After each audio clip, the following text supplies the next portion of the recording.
Apa kabar hari ini? Assalamualaikum warahmatullahi wabarakatuh. Hari ini kita akan kembali membahas kejadian-kejadian mengerikan, kisah nyata yang terjadi.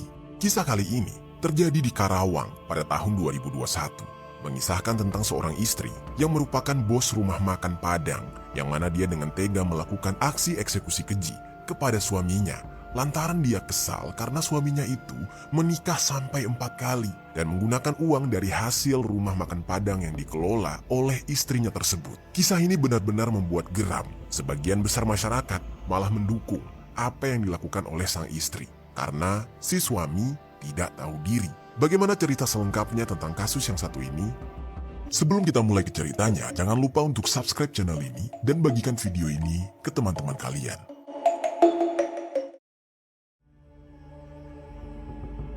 Cerita ini dibuat berdasarkan berita yang sudah beredar dan diterbitkan oleh beberapa media publik yang aku sajikan dan aku rangkum dalam bentuk alur cerita. Kita mulai ceritanya. Jadi ada seorang wanita yang bernama Neliwati. Dia ini tinggal di daerah Karawang. Neliwati ini merupakan seorang pekerja keras yang pantang menyerah. Dia tinggal bersama suaminya, Khairul Amin, dan 3 orang anak mereka yang salah satunya bernama Rizka. Berkat kegigihannya, Neliwati ini berhasil merintis sebuah usaha rumah makan Padang yang cukup terkenal di daerah tersebut. Semula, usaha dan jerih payah dalam membangun bisnis tersebut dilakukan oleh Neliwati seorang diri. Lalu di sisi lain, Khairul, suaminya, sama sekali tidak terlibat dalam usaha tersebut. Dia bahkan tidak membantu Neliwati dalam mencari nafkah. Khairul tidak memiliki pekerjaan dan kesehariannya hanya dihabiskan dengan nongkrong bersama warga sekitar. Hidupnya sepenuhnya tergantung pada bisnis rumah makan milik sang istri. Lalu pada saat itu, satu-satunya kesibukan yang dilakukan oleh Khairul adalah nongkrong dan bermain tenis di Gor Panatayuda. Lalu pada awalnya, Neliwati tidak mempermasalahkan hal tersebut karena secara ekonomi dia berpikir mereka tidak kekurangan berkat usaha rumah makan yang dia jalankan. Dia tetap sayang pada suaminya karena menurutnya walaupun suaminya itu tidak bisa memberikan nafkah kepada Neliwati dan semua nafkah itu berasal dari usaha Neliwati sendiri, namun Neliwati menerima. Mungkin itulah jalan dan rezeki yang diberikan oleh Allah Subhanahu wa Ta'ala, dan Neli merasa sangat bahagia dengan keluarganya tersebut. Namun di balik itu semua, ternyata si suami yaitu Khairul sering sekali meminta uang kepada Neliwati untuk keperluannya pribadi demi bisa bermain di luar rumah. Bahkan, dia juga sering mengambil uang di rumah makan tanpa sepengetahuan istrinya tersebut. Tindakan tidak tahu diri dan semena-mena Khairul ini dilakukan sampai beberapa tahun. Uang tersebut ternyata justru dihabiskan oleh Khairul untuk menghabiskan waktu bermain perempuan. Sungguh laki-laki yang tidak tahu diri dan bejat. Sejak usaha rumah makan Neliwati mulai sukses, tepatnya pada tahun 2011, tiba-tiba Khairul yang tidak tahu malu menikah lagi tanpa sepengetahuan Neliwati. Dan gilanya, untuk menghidupi istri barunya tersebut, Khairul ini malah memanfaatkan uang dari usaha Neliwati. Pada awalnya, Neliwati tidak mengetahui hal itu, hingga pada suatu hari, Neliwati mulai mengetahui perbuatan dari suaminya ini. Setelah dia mengetahui hal tersebut, mereka pun bertengkar hebat. Namun dengan kesabaran yang penuh, setelah beberapa hari bertengkar, Neliwati yang memilih untuk memaafkan suaminya, memberikan suaminya kesempatan sekali lagi. Meskipun dia tahu suaminya ini adalah laki-laki yang tidak berguna.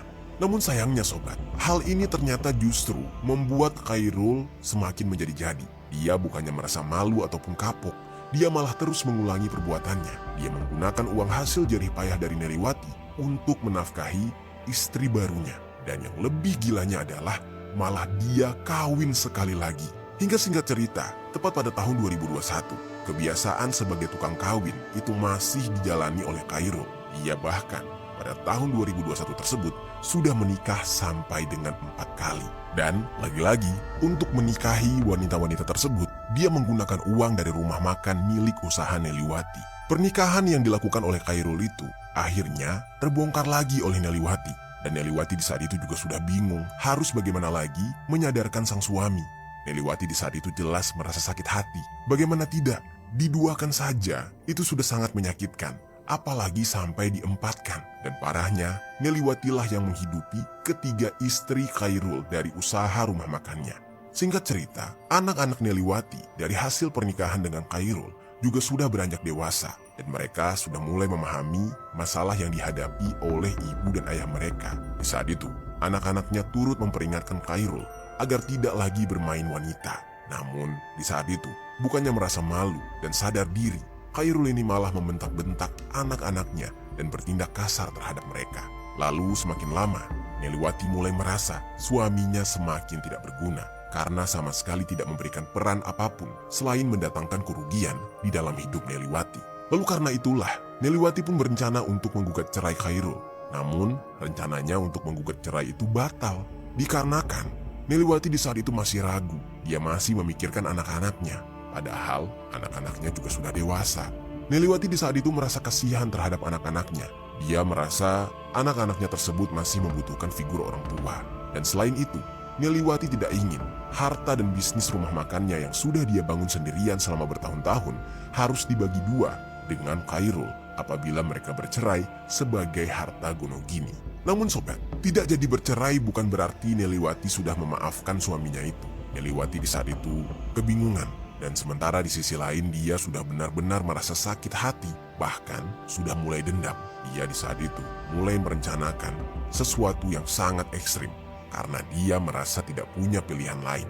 Dia tidak ingin lagi hidup bersama suaminya, namun dia juga tidak mau membagikan harta yang dia perjuangkan sendirian kepada suami bejatnya tersebut. Namun di saat itu, pikirannya yang benar-benar sadis sekaligus membuat dia semakin bingung harus melakukan apa. Tibalah hingga beberapa waktu kemudian, tepatnya di bulan Maret tahun 2021, Neliwati yang sudah muak dengan kelakuan suaminya sering sekali menceritakan masalahnya itu kepada orang-orang, termasuk orang baru yang dia temui dan baru dia kenal. Salah satunya, dia curhat dengan seorang driver ojek online, yang mana driver ojek online itu merupakan langganan di rumah makannya. Nama driver tersebut adalah Agus Marzuki, dan dia kerap dipanggil Otong. Neliwati di saat itu menceritakan soal keluh kesahnya tentang sang suami yang sudah menikahi perempuan lain sebanyak 4 kali dan bahkan menggunakan uang dari usahanya. Di dalam curhatannya kepada Otong, Neliwati ini juga menyampaikan niatnya untuk ingin menghabisi nyawa suaminya, terutama dengan cara menyantet. Dia meminta bantuan Otong untuk mencarikan dukun santet. Otong pun di saat itu setuju karena Neliwati menawarkan sejumlah uang yang cukup besar, yaitu 5 juta rupiah kepada Otong, dan uang tersebut untuk membayar sang dukun. Nantinya Otong akan mendapatkan komisi selanjutnya. Singkat cerita, setelah Otong menerima uang tersebut, jalanlah dia mencari seorang dukun santet. Setelah itu, Otong langsung mengorder pesanan kepada si dukun santet untuk menghabisi nyawa Khairul. Lalu setelah mengorder, mereka pun menunggu reaksi dari santet yang mereka kirim. Namun hingga 2 bulan menunggu, ternyata masih belum ada reaksi apa-apa dan Khairul masih baik-baik saja. Akhirnya, Neliwati pun mulai merasa kesal. Dia di saat itu tidak yakin dengan apa yang dilakukan oleh sang dukun, yang mana akhirnya hal tersebut mendorong dia untuk berencana membayar seseorang guna mengeksekusi dan menghabisi nyawa suaminya secara langsung. Di saat itu, Otong sempat menyarankan seorang kenalannya yang bernama Iskandar, yang sekiranya mungkin bisa menjadi eksekutor. Lalu sobat, Neliwati setuju. Otong pun kemudian membawa Iskandar ke rumah makan milik Neliwati untuk memperkenalkannya. Setelah mereka bercerita panjang lebar, Neliwati pun setuju dan menawarkan bayaran sebesar 30 juta rupiah jika Iskandar bisa melaksanakan tugasnya. Neliwati membayar uang muka sebesar 10 juta kepada Iskandar dan menjanjikan sisanya akan dibayar setelah aksinya tersebut berhasil. Pada awalnya, Iskandar ini agak ragu karena dia juga memiliki keluarga yang harus dia nafkahi, sehingga dia khawatir jika dia tertangkap dan masuk penjara, bagaimana nasib keluarganya. Namun, untuk meyakinkan Iskandar, Neliwati di saat itu membuat perjanjian tertulis yang menjanjikan akan membiayai keluarga Iskandar setiap bulannya jika dia tertangkap dan dipenjara. Lalu perjanjian tersebut pun ditulis tangan dan ditandatangani di atas materai 10.000. Dengan adanya perjanjian tersebut, Iskandar pun setuju dan menyatakan siap untuk menghabisi nyawa suami Neliwati, yaitu Khairul. Lalu mereka pun kemudian mulai menyusun rencana. Namun ketika semuanya sudah matang dan mereka akan segera melaksanakan tugasnya, Otong yang mulai mengintai dan mencari celah untuk melakukan eksekusi, secara tiba-tiba si eksekutor yang sudah diberikan uang muka sebesar 10 juta rupiah menghilang tanpa jejak. Ternyata di saat itu, si eksekutor yang bernama Iskandar malah melarikan diri membawa uang muka 10 juta tadi, sehingga rencana mereka pun gagal. Meskipun demikian, Neliwati tidak menyerah begitu saja. Dia akhirnya meminta bantuan kepada Otong lagi agar misi ini tetap dilanjutkan bagaimanapun caranya. Singkat cerita, tepat pada bulan September tahun 2021, Otong kembali mengenalkan 5 orang lagi kepada Neliwati yang sekiranya mungkin dapat membantu untuk menjadi eksekutor. Ketika kelima orang tersebut dipertemukan dengan Neliwati, Neliwati kembali menjanjikan akan membayar mereka sejumlah uang sebesar 30 juta rupiah jika aksinya sukses. Dan harga tersebut ternyata langsung disetujui dan 5 orang itu segera menyusun rencana, yang mana rencana mereka sama seperti sebelumnya, yaitu dengan cara membegal. Mereka menargetkan waktu eksekusi saat Khairul nantinya pulang tengah malam. Dan di dalam rencana ini, ternyata eksekutor utamanya sudah dirubah, yaitu Otong. Karena dia merasa bersalah, dialah yang mengajukan diri untuk menjadi eksekutor utama, dibantu dengan 5 temannya tadi. Singkat cerita, setelah berhari-hari mengintai situasi yang tepat untuk beraksi, pada tanggal 27 September tahun 2021, mereka mulai melaksanakan rencana tersebut. Tepat setelah jam maghrib, Otong sendirian pergi ke salah satu warung yang ada di sekitar Gor Panatayuda. Di sana Otong mengintip dan mencari di mana Khairul, dan dia akhirnya melihat Khairul yang sedang nongkrong bersama teman-teman yang lain. Dia memastikan kapan Khairul ini akan pulang. Sementara itu, kelima temannya yang lain menunggu di sebuah minimarket di rute jalan pulangnya Khairul sejak jam 8 malam. Setelah beberapa jam menunggu, pada jam 11 malam, Khairul pun mulai beranjak dari tempat nongkrongnya untuk pulang. Dan Otong yang menyadari hal itu langsung menghubungi kelima temannya untuk bersiap-siap. Melihat Khairul yang sudah mulai menancapkan gasnya, Otong langsung mengikutinya dari belakang. Begitu Khairul lewat di depan minimarket tempat kelima orang itu menunggu, mereka segera membuntuti Khairul satu persatu. Dan di sini jumlah mereka berenam termasuk dengan Otong yang menggunakan 3 motor. Mereka terus mengikuti Khairul dari belakang dan menunggu situasi jalan benar-benar sepi. Di tengah perjalanan, Khairul ini tiba-tiba menyadari bahwa dia diikuti oleh orang. Apalagi jalan di saat itu sedang sangat sepi dan dia mulai merasa ketakutan. Di saat itu, dia pun langsung tancap gas dengan cepat. Lalu ke-6 orang yang berusaha mengejar Khairul tibalah hingga persis di depan rumahnya, yang mana pada saat itu mereka berhasil mendekati motor Khairul dan langsung mengeluarkan senjata tajam dan menebaskan senjata tersebut beberapa kali ke arah tubuh Khairul. Khairul yang kaget lantas berteriak minta tolong, namun tidak kuat menahan rasa sakit.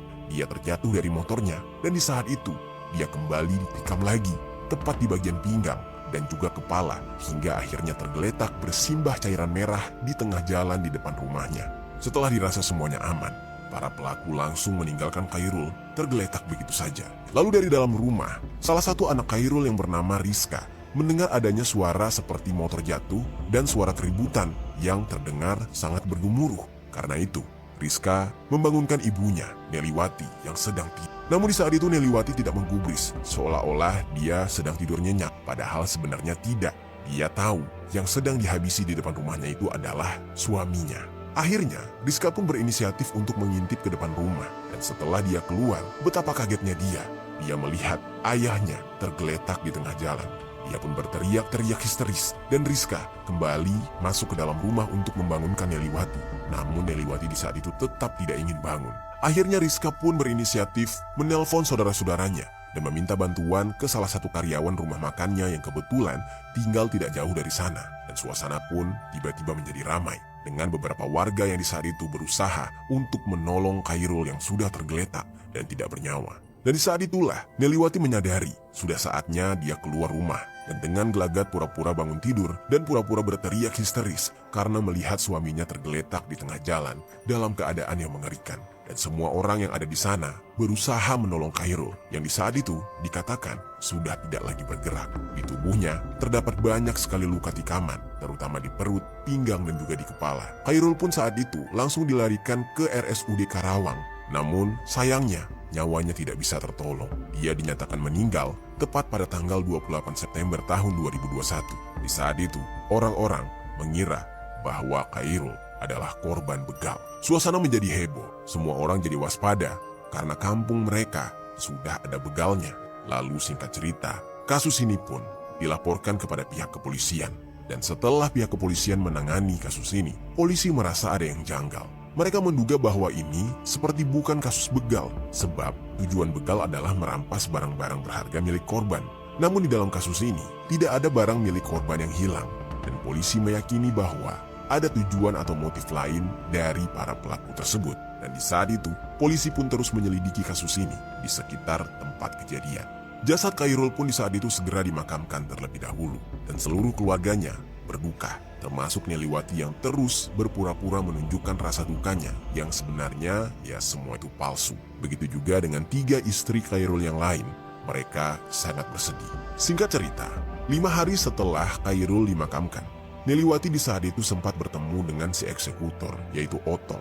Mereka bertemu di Ramayana Karawang untuk memberikan upah sebesar 10 juta rupiah kepada Otong terlebih dahulu. Sementara sisanya sebesar 20 juta rupiah itu rencananya akan diberikan bulan berikutnya. Neliwati meminta kepada Otong untuk tidak berhubungan terlebih dahulu sampai situasinya benar-benar aman agar tidak ada yang mencurigai mereka. Namun sobat, pergerakan Neliwati saat menemui Otong di Ramayana ternyata berada di dalam intaian polisi. Polisi secara diam-diam menyelidiki keluarganya, termasuk dengan Neliwati, karena menurut polisi banyak kejanggalan yang membuat mereka curiga terhadap anggota keluarga dari korban. Dan setelah diselidiki, polisi pun mulai menemukan informasi soal pertengkaran antara Neliwati dan suaminya. Dan semua itu penyebabnya adalah perselingkuhan yang dilakukan oleh si Khairul sebagai korban. Dan karena itulah polisi mulai mencurigai, kok bisa Khairul ini dibegal di saat-saat yang tepat dia sedang bertengkar dengan sang istri. Dan polisi pun mulai mencurigai Neliwati dan mencoba untuk menyelidikinya. Lalu ternyata semuanya benar.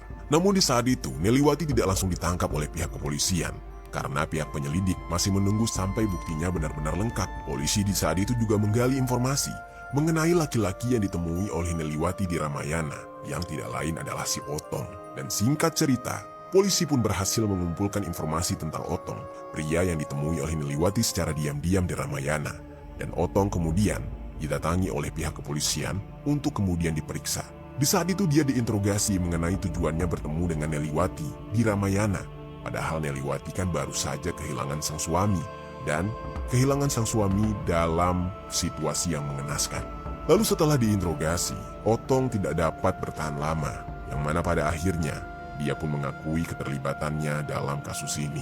Dia didesak oleh pihak kepolisian untuk mengakui, dan akhirnya dia mengaku bahwa dia merupakan salah satu pelaku yang menghabisi nyawa Khairul. Otong juga menyebutkan bahwa ada 5 pelaku lainnya, yaitu teman-temannya sendiri yang ikut turut membantu dalam aksi tersebut. Otong mengungkapkan bahwa mereka semua melakukan tindakan ini karena dibayar dan diminta oleh Neliwati untuk menghabisi nyawa suaminya itu. Setelah mendapatkan keterangan dari Otong, polisi segera menangkap Neliwati di saat itu juga, yang kebetulan sedang sibuk bekerja di rumah makannya. Neliwati langsung diseret dan dibawa oleh polisi untuk diinterogasi lebih lanjut.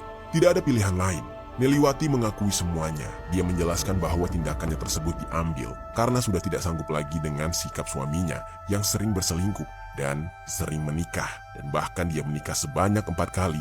Semuanya itu menggunakan biaya dari hasil usaha Neliwati. Neliwati juga mengungkapkan bahwa Khairul adalah laki-laki yang tidak berguna dan sama sekali tidak membantunya dalam segala hal. Neliwati menjelaskan bahwa dia merasa terpaksa melakukan semua ini karena suaminya itu adalah sosok yang keras, kejam, dan kasar, bahkan terhadap anak-anaknya.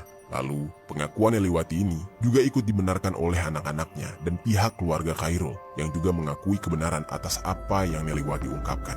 Bahkan, keluarga Khairul sendiri yang merupakan korban itu tidak pernah membela Khairul. Mereka justru membela menantunya, Neliwati, walaupun apapun yang dilakukan oleh Neliwati ini adalah sebuah kesalahan. Bahkan keluarga Khairul mengakui bahwa Khairul dengan bangga mengenalkan selingkuhannya kepada mereka dan juga masyarakat sekitar dan sering memamerkannya. Khairul ini tidak pernah merasa bersalah atas pengkhianatannya terhadap sang istri dan dampak yang ditimbulkan pada keluarganya yang seharusnya itu menjadi tanggung jawab dia sebagai kepala keluarga. Karena ini, banyak yang merasa kasihan dengan Neliwati, terutama anak-anaknya yang memahami betapa kejamnya sang ayah. Mereka berharap ibunya mendapatkan hak atas kebahagiaannya sendiri. Dan apa yang sudah dilakukan oleh ibunya terhadap sang ayah tidak begitu difikirkan oleh anak-anaknya. Neliwati mungkin merasa bahwa tindakan tersebut adalah satu-satunya cara untuk melindungi diri dan mental anak-anaknya dari kejamnya Khairul. Namun, Terlepas dari alasan tersebut, Neliwati tetaplah melakukan aksi kriminal. Dan akhirnya, Neliwati, Otong, dan kelima eksekutor lainnya ditangkap dan diadili.